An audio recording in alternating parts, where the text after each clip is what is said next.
Michigan took the training wheels off of freshman quarterback Bryce Underwood, and good things happened. Bad things happened at UCLA. DeShaun Foster has been fired. That and everything else that happened this weekend. Locked on Big Ten starts right now.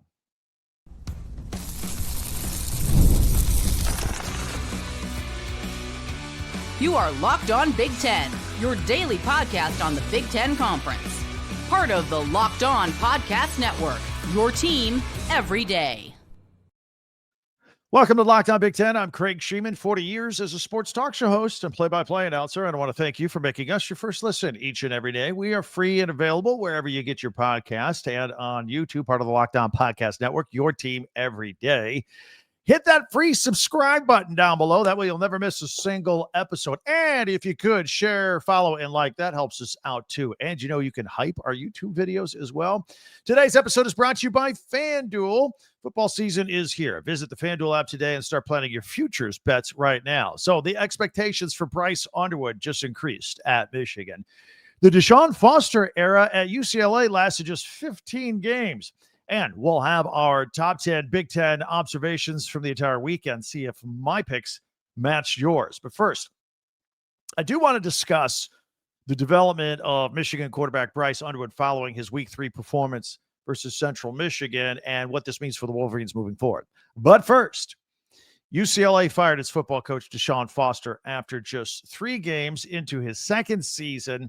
His tenure lasted a grand total of 15 games. He was 5-10, had an 0-3 start here this season. In fact, the Bruins never led at any point this season. The final capper had to be Friday night when the Bruins lost to New Mexico 35-10 at the Rose Bowl.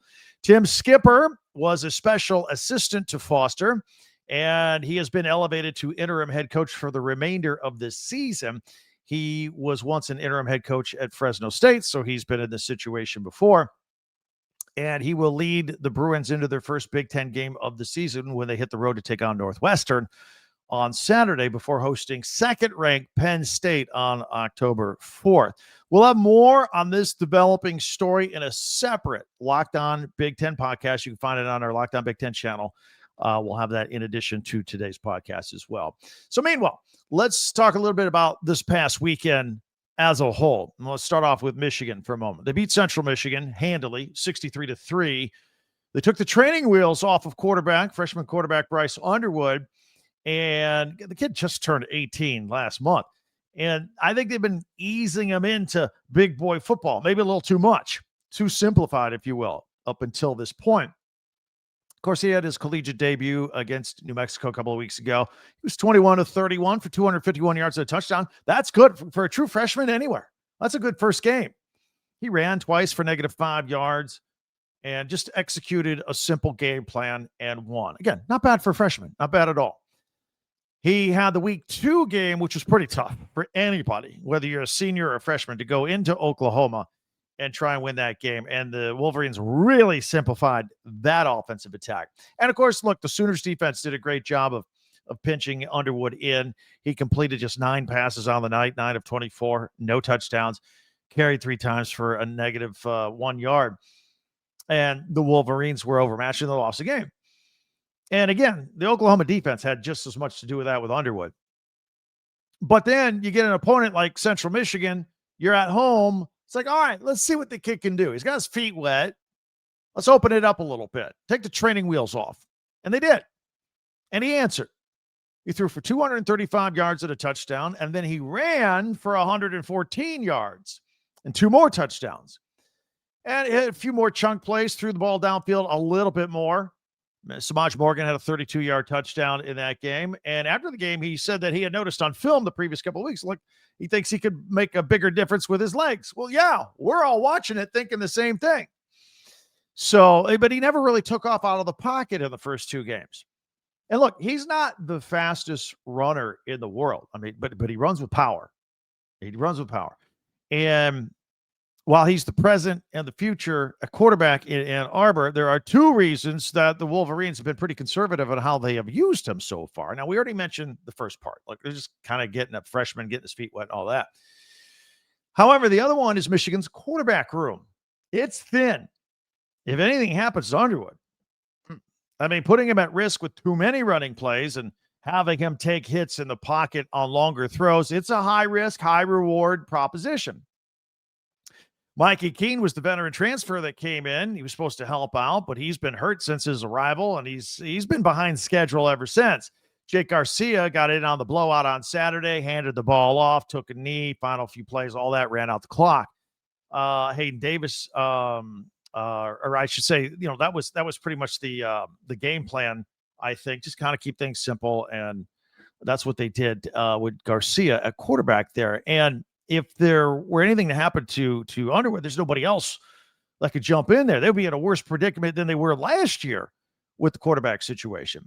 So, and by the way, all this is going on while Sharon Moore sits out a 2-game suspension. Biff Poggi was the interim head coach, and he, of course, will be again this weekend against Nebraska, which leads us to remind you that we're going to have a very interesting quarterback matchup Saturday with Bryce Underwood, the young freshman phenom, as they hit the road for the Big Ten opener at Nebraska. Road games at Nebraska are tough, but then they have Dylan Raiola, who was basically Underwood last year, the 5-star true freshman coming in and starting. And Raiola is pretty good too. So I'm looking forward to this matchup. That also gives us an opportunity to tell you that we will do something that we've never done before here on Locked On Big Ten. Those of you who are everydayers, you know that we go live after big games on Saturdays. Well, we're going to do that, but we're going to do it twice. I could make up my mind on which game to feature, so we're gonna go live after the Michigan-Nebraska game right here for your immediate reaction and mine. I get your comments, you get mine right away, right after the game. And then we will go live after the nightcap when we have a top 25 matchup with Illinois at Indiana. That's the 7:30 game on NBC Saturday night. So mark your calendars. We'll go live twice. We'll go live, then we'll get off the air. We'll go watch that Illinois-Indiana game after the Nebraska-Michigan game, and then we'll come back on live again for immediate reaction there. That game, the late game between Illinois and Indiana, I think that's going to be a battle for a 4th playoff spot, a 4th Big Ten team getting into the playoffs, don't you? I mean, I do. And both are ranked. It's going to be a red out in Bloomington. It's going to be pretty exciting. So mark your calendars. We're going to go live twice on Saturday after each of those big games. And we're going to just have a lot of fun all day Saturday right here on Locked On Big Ten. Hey, be sure to hit that free subscribe button down below, and that way you'll never miss a single episode. And if you could share, follow, and like Locked On Big Ten as well. And don't forget, we have a website, talkbig10.com, where all of our podcasts go as well. So I've talked about Michigan's win and Bryce Underwood and UCLA's loss and the firing of their coach. And we had a whole bunch of other Big Ten action going on this weekend. We'll get you caught up. We watched it all. We had our eye on every game. Plus, we have our top 10 Big Ten observations from the weekend. I will share that with you in just a minute right here on Locked On Big Ten. Hey, quick question for y'all. Remember when you used to go to college football games? Or maybe you still do, but remember you're younger, maybe you were a student, and you go there and you sit there in your big rivalry game. What hat were you wearing? Yeah, I said hat. Well, you got to check out The Game, because they don't just have hats. They got the same vintage styles that fans wore back in the 80s and the 90s. And guess what? They still go for the same price that they did back then. When you use your code Locked On, you'll get your vintage hat for $16.99. I cover the entire Big Ten, but I am an Indiana grad. And so they sent me some Indiana hats. I got home and away. Look at that vintage stitching on there. All that from back in the day. The nice logos, the old school ones. Very, very nice. So head to thegamecaps.com. That's thegamecaps.com. Grab your team's classic bar or retro circle design and use the code Locked On for an exclusive discount, because legends wear The Game. 5-Hour Energy. Look, get yourself a blast of energy to help you get through your day at work, your fun, your golf, whatever you need. They just got a flavor upgrade. 5-Hour Energy shots deliver tasty caffeine in 17 bold flavors. Each 2-ounce shot packs the caffeine of a premium 12-ounce cup of coffee, plus B vitamins and nutrients with 0 sugar and 0 crashes. And what I love most about it is just little bottles, very portable. Put them in your golf bag, put them in your bag you take to work, your lunch bag, whatever. Got big taste, tiny shot. And you can take it anywhere and get that boost when you need it. Absolutely love all the flavors. I particularly like if I got a late night drive and, the road starts getting a little blurry, you're blurry-eyed, you're tired. Shot of 5-hour energy, you're good to go. So enough with the boring, flavorless caffeine. It's time to give your caffeine a flavor upgrade with 5-hour energy shots. Get the favorites that you love. And or be bold, try something new, some of the new flavors, and you can try. They got them in store or online at www.5hourenergy.com or Amazon today. Again, www.5hourenergy.com. Thanks for making Locked On Big Ten your first listen each and every day, especially you everydayers out there. Meanwhile, be sure to hit that free subscribe button down below. And you can share, follow, and like Locked On Big Ten, your team every day. And check out our website, talkbig10.com as well. Let's jump into it. We got a lot of other games to get to from this weekend, and I'm going to let you know everything that you may have missed or need to know moving forward. Of course, number 1, Ohio State. They beat Ohio 37-9. Now, I will tell you that this game was 13-3 at the half, and it was 13-9 in the third quarter. It was interesting for a while. And then the Buckeyes scored on the next 4 drives and got rolling. Julian Sayin had 3 touchdown passes for 347 yards. A couple of interceptions, though, that were a little concerning for Ryan Day. Jeremiah Smith had a couple of touchdowns, a 47-yard reception, and also a 17-yard reverse. He had a career-high 9 catches, 153 yards. Carnell Tate, 49 yards and a touchdown. Carnell Tate is always part of this. 5 catches, 101 yards. Bo Jackson ran for over 100 yards on 9 carries. The team had 572 yards of total offense, and they had 4 plays of 42 yards or more. They got a bye week, and then they're at Washington. That's going to be a good game. Penn State, number 2 in the nation, beat Villanova 52-6. Yeah, Penn State's easing into the schedule. There's no question about it with their first 3 games. Drew Aller, 209 yards and a touchdown. Nick Singleton ran for a couple. Katron Allen ran for a touchdown. That's their formula. The defense came within 1 play of back-to-back shutouts for the first time since 1996. They did give up a score. Tony Rojas had 2 sacks in this game. Jameer Joseph and Elliott Washington, the second, both had interceptions. Now, Penn State's also got a bye, and they're going to start practicing at night now because they got to get ready for the whiteout the following week against Oregon. Plus, with all the new construction and taking down the press box, they got a whole new set of lights, got just a different look to them. They want to make sure they're used to it. I think it's a smart idea by James Franklin, getting used to all that going on out there. Number 4, Oregon was at Northwestern. If you didn't see this game, it was kind of fun to watch on TV just visually. Because as you know, Northwestern has torn down its football stadium, and last year and this year they got to play on campus on the old rugby field. They put like 12,000 seats there, bleachers, right on the shores of Lake Michigan, literally on the shores of Lake Michigan.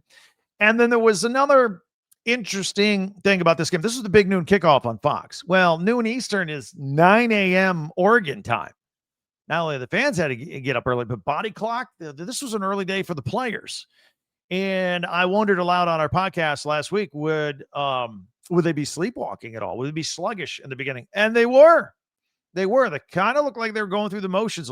Had a vibe, and maybe because of the stadium too, had a little high school football vibe to it.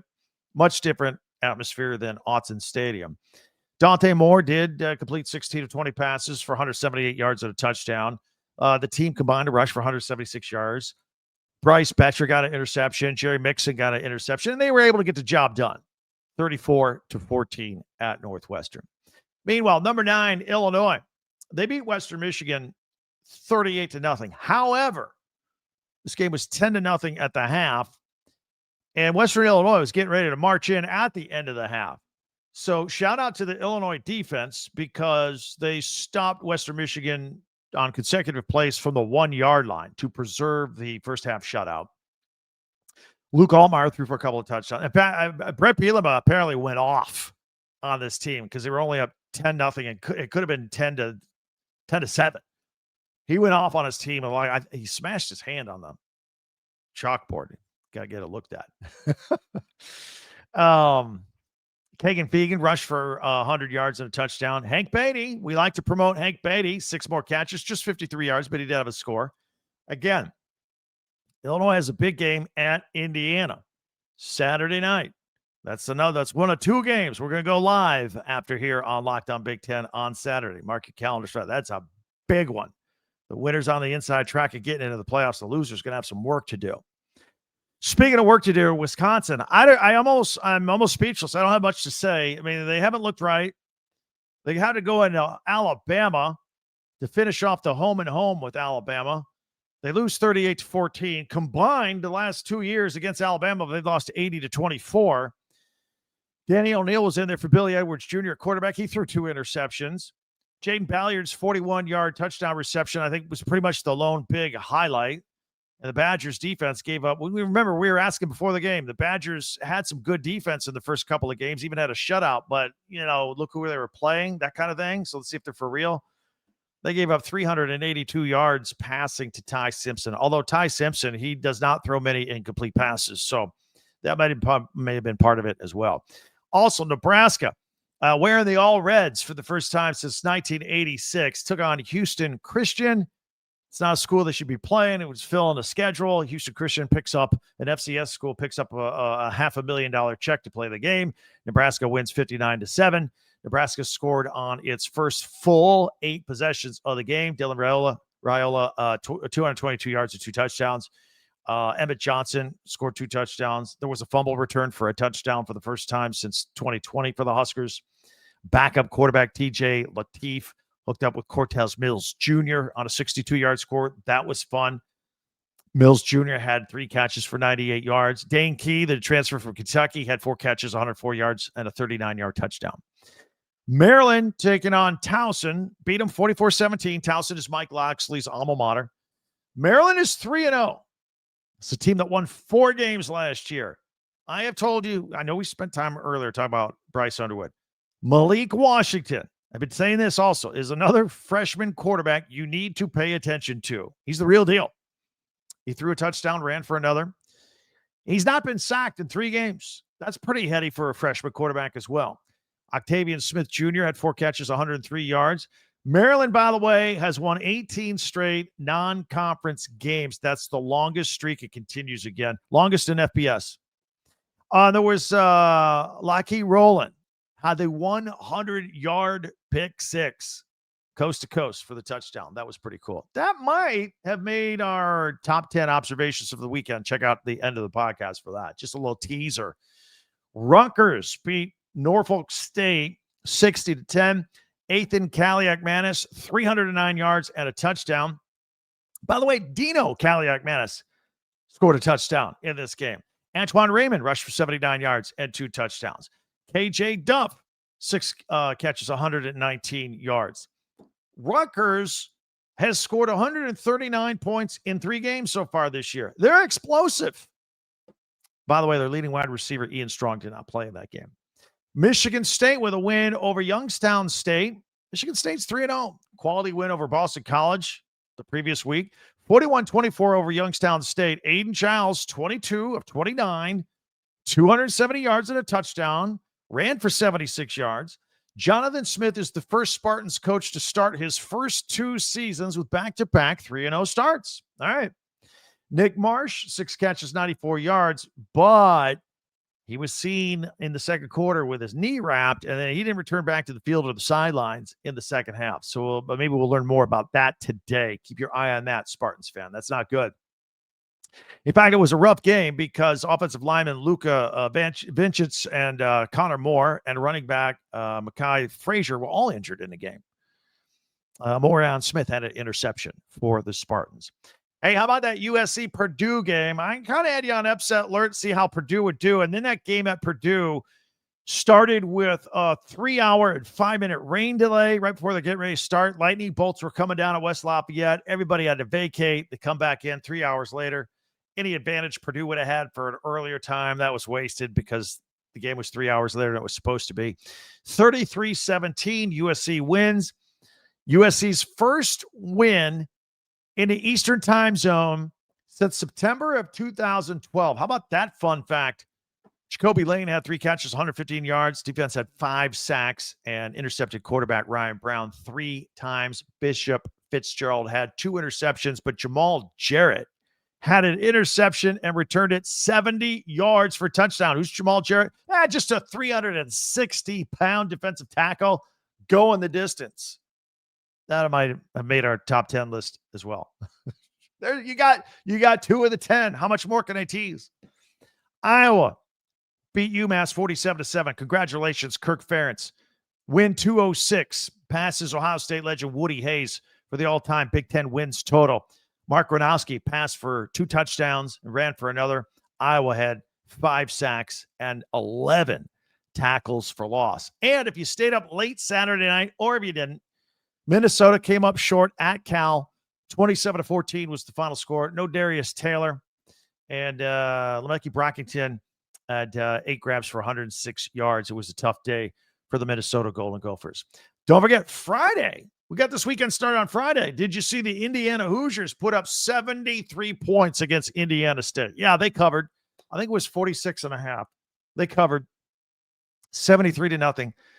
Listen to this fun fact. Fernando Mendoza, their transfer quarterback from Cal, 5 touchdown passes, 0 interceptions. He also rushed for a touchdown. And his brother, Alberto Mendoza, who was already at Indiana, got in and threw 2 touchdowns and no picks. So the Mendoza brothers combined for 8 touchdowns, 7 of them through the air with no interceptions. That's got to be some sort of record, right? I've been looking. I can't find. I think that's a record for brothers in a game throwing touchdowns. And then Omar Cooper Jr., 10 catches, 207 yards, and 4 touchdowns. IU had 5 sacks, 16 tackles for loss. Indiana State only had 38 yards passing and 39 yards rushing in the game. And then, of course, as we mentioned, UCLA losing to New Mexico 35-10. And then that was it that was the other Friday night game. And that was it for DeShaun Foster, 5-10 in his brief tenure at UCLA. Tim Skipper, the interim head coach. All right, we've laid it all out there. So that means coming up next, we have our top 10 Big Ten observations for the weekend. It's a feature we do every Monday right here as we continue on Locked On Big Ten. Prize Picks. Oh, these are fun. Of course, this episode is brought to you by Prize Picks, the daily fantasy app where making the right call can actually pay off. You and I make decisions every day. But on Prize Picks, being right means cashing in. And with football back, Prize Picks is the simplest and fastest way to get back in on the action. Just pick more or less on stats on 2 to 6 player groups and projections. And you could turn your takes into real prizes all in less than 60 seconds. It's easy. The app is so easy to use. Find your players, find your stats, more than, less than, with the stats, group them together, and you're ready to go. Download the Prize Picks app today and use the code LOCKEDONCollege. You get $50 in the lineups after you play your first $5 lineup. That's code LOCKEDONCollege for $50 in lineups for your first $5 play. Prize Picks. It's good to be right. FanDuel makes the excitement of watching your games even more exciting if you got a little action on the outcome, point spreads, totals, all that kind of stuff. The NFL season's here. You better jump in here with FanDuel and make sure you're ready for kickoff with this can't miss offer with FanDuel. Right now, new customers can bet just $5. And if your bet wins, you'll get $300 in bonus bets to use across the app. Very easy to find your games, your players, your projections, your futures. Pick your Super Bowl winner today. Do it. It's all right there. So, are you ready to play? Download the FanDuel app now by visiting FanDuel.com and get started. That's FanDuel.com to place your first $5 bet.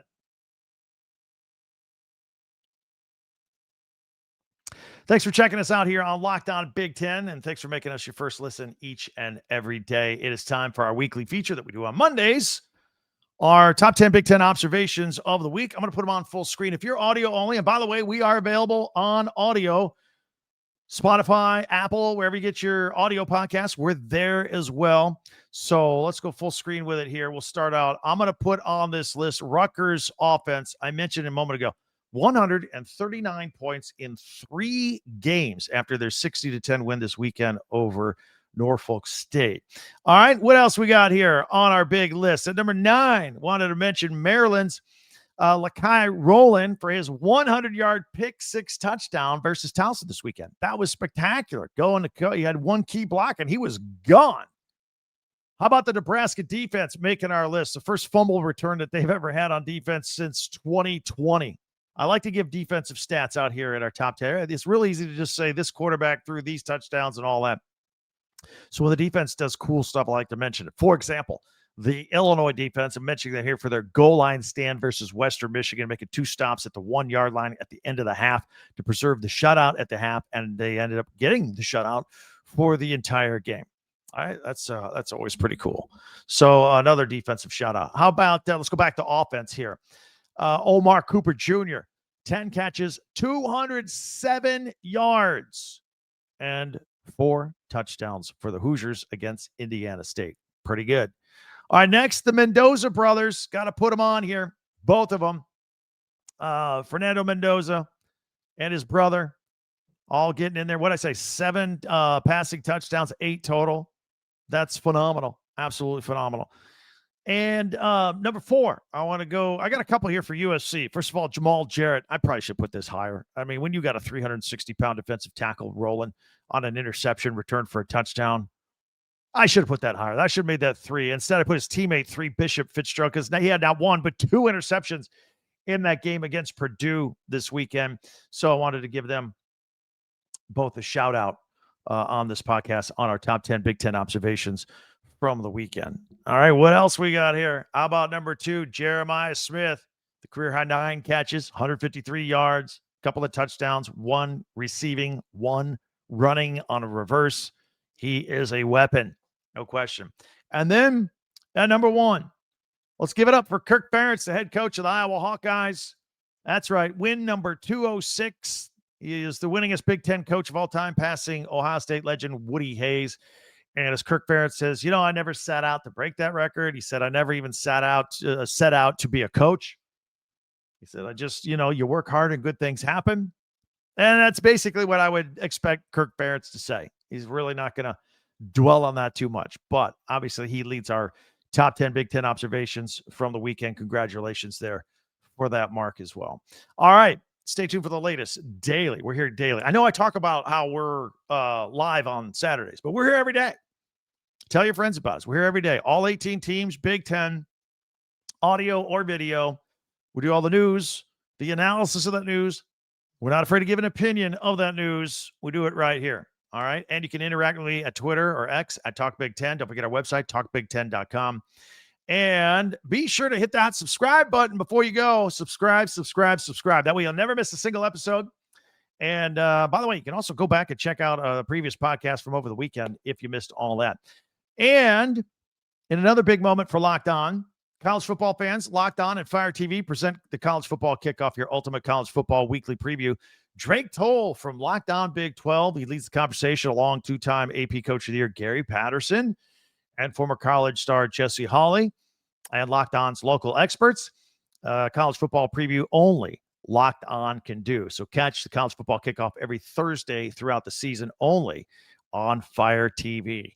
Can't believe it. We're rolling through another Monday. Can't wait till we're here tomorrow. We got Tuesday tweets. Send me a tweet on Twitter. I'll put it on among all the other lead stories of the day. That'll do it for Locked On Big Ten. Thanks for joining us. I'm Craig Sheeman. We'll talk to you next time.